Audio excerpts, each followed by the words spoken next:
May nakitang dambuhalang buhaya sa may ilog, parang patay. Dakila! Ano ba, Dakila? Saan ligtas ka? Masama pa rin ba ang pakiramdam mo? Gusto ko lang sana magtanong sa inyo kung may nakapag-report na uba na nakakita ng buhaya na sugatan o di ko kaya patay.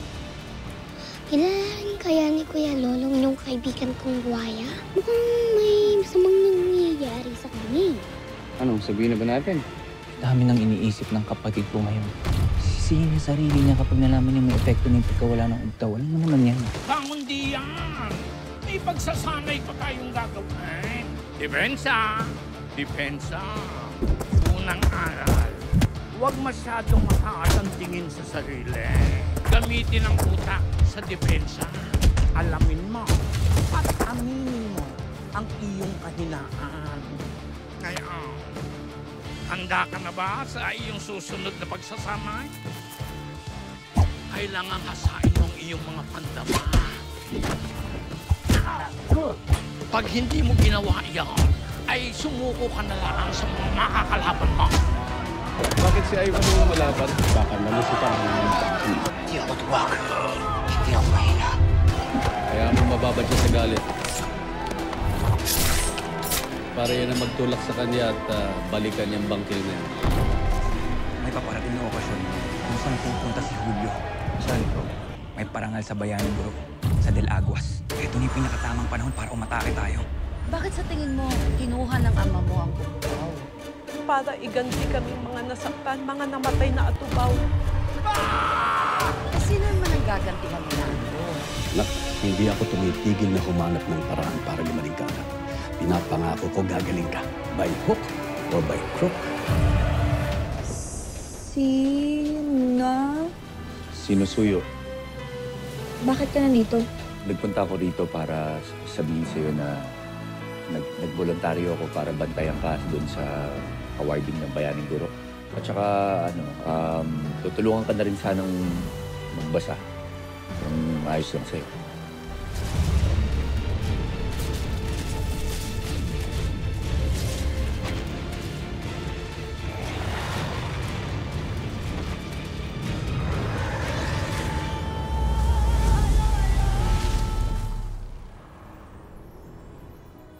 Ang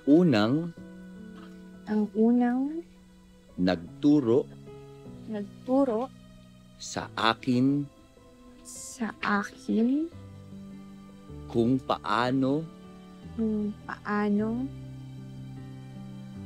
magmahal.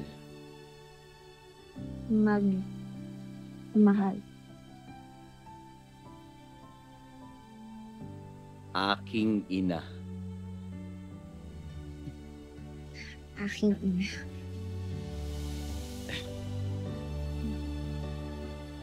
Kala ko pa man dun para sa atin itong kwento na to.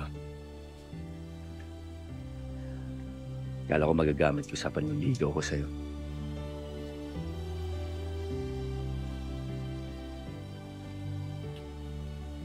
Sorry ah.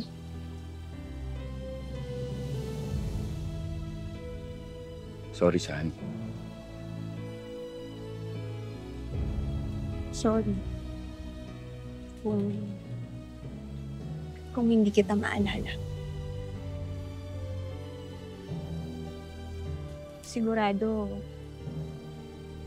marami kang nagawa para sa akin.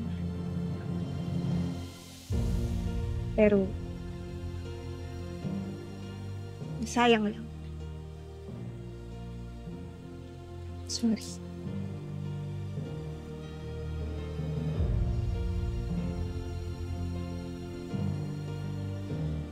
Basta para sa'yo, Elsie.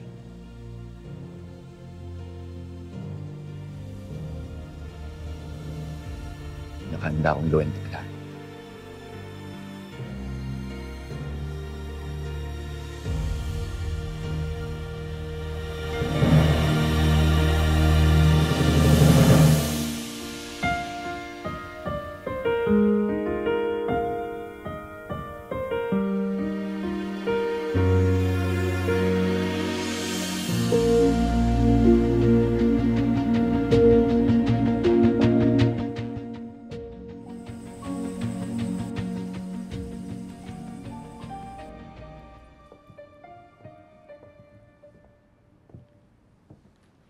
Flowers.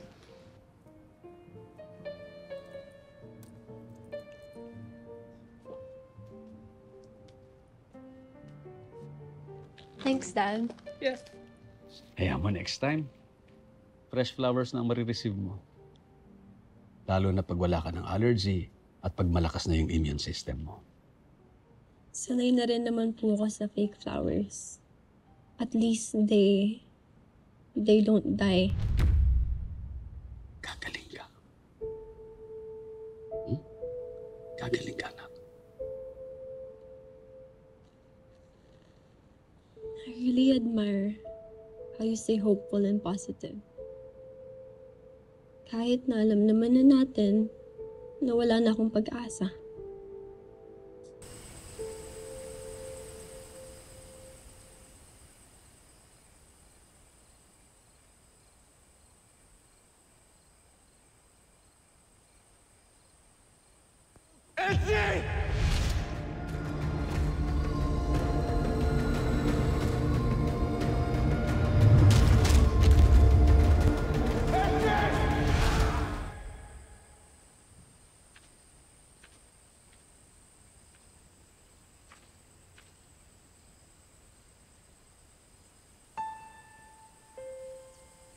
Ang lalim nun, Nakang.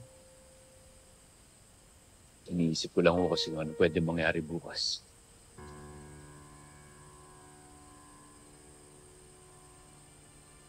Natatakot ako.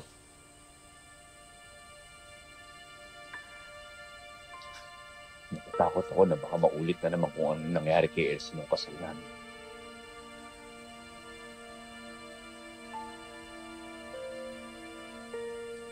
Hanggang ngayon,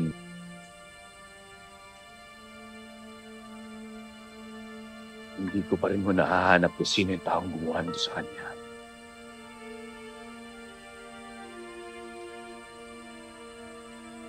Ganun din yung grupo na kumuha at pumatay sa mga kalahi kong katubaw.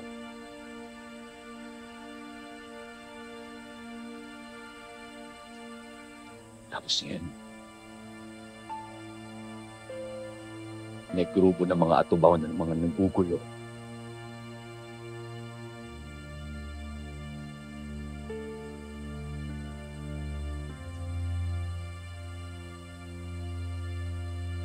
Lolo ko pa ang dineno nila.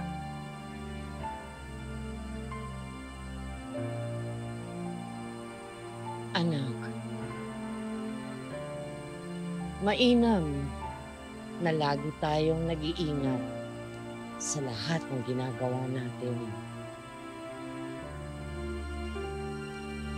Pero hindi rin tama na lagi tayong natatikot.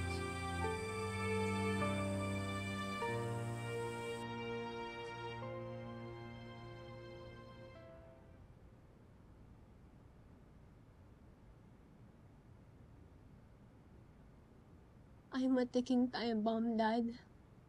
Any moment, I could go off. No? Come on. Don't say that. Don't say that dahil hindi ako papayag, anak, na mawala ka. Because I will do everything, anything in my power to save you. Thanks, Dad. Salamat dahil ikaw naging daddy ko. You know what? Nagpapasalamat din ako dahil ikaw ang anak ko. Mana ka sa akin, matapang ka, you're a fighter, kaya dapat matalo mo kung ano man yung kondisyon mo ngayon, hindi ba? Anak, lumaban ka. I will. Laban po ako. Para sa inyo. Para sa akin. Para balang araw, totoong bulaklak na po ang mahahawakan ko. Pero Dad, pwede po ba akong mag-request? Pwede po ba tayo mag-spend more time together? Yeah, of course. I just want to seize every moment that we both have. Yes, of course. Babawi ako sa'yo. Is it okay po ba kung pwede tayong lumabas? Look at what I saw online. May 3 Korean restos po pala dito sa Aguas.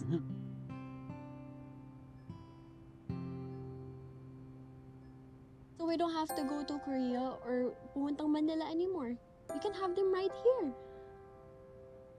Mas malapit lang. So, pwede po bang pumunta tayo?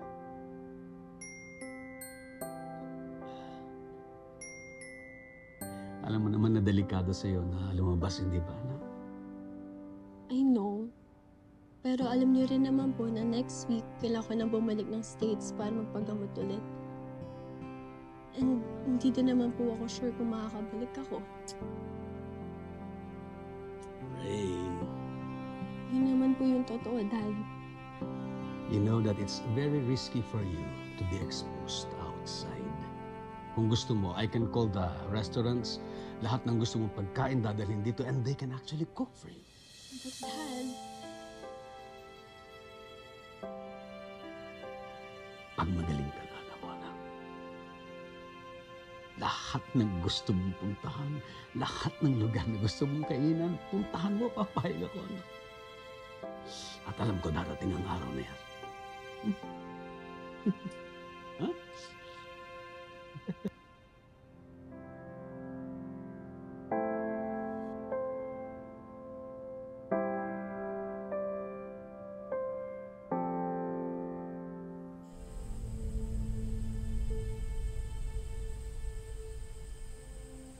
Tsaka pakiramdam ko kasi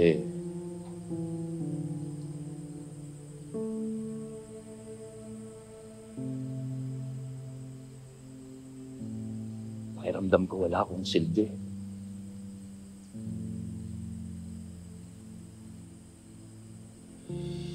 Nung una, hindi ko man lang nagawang protektahan si Elsie.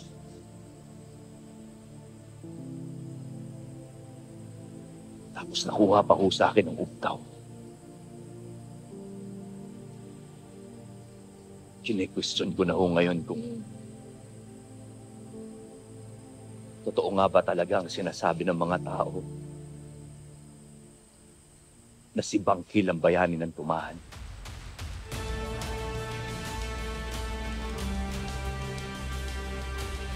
Pero paano ako magiging bayani?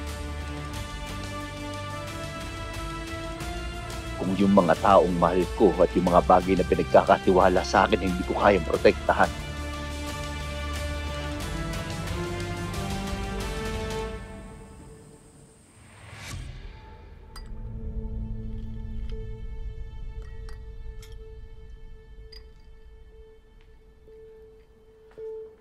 Kumusta si Rain? Well, aside from chronic spontaneous urticaria and Hashimoto's disease, we have learned na meron siyang stage 1 lupus. Sobrang kailangan nating bantayan ito dahil hindi pwedeng maapektuhan ng... Hindi yan ang tinatanong ko. Ang tinatanong ko kung kailan siya gagaling. But sir... Kailan siya gagaling? But sir... But what? These autoimmune conditions that Rain has, these are all incurable. Ang kailangan lang nating gawin ngayon is iwasan na magkasakit siya at hindi maapektuhan ng organs. Ano ang result noong research sa University of Colorado? I donated $5 million para pag-aralan ng sakit niya. They're doing their best. Sir, hindi po ganun kadaling aralin. Stupid! Stupid! Stupid! Stupid! Stupid!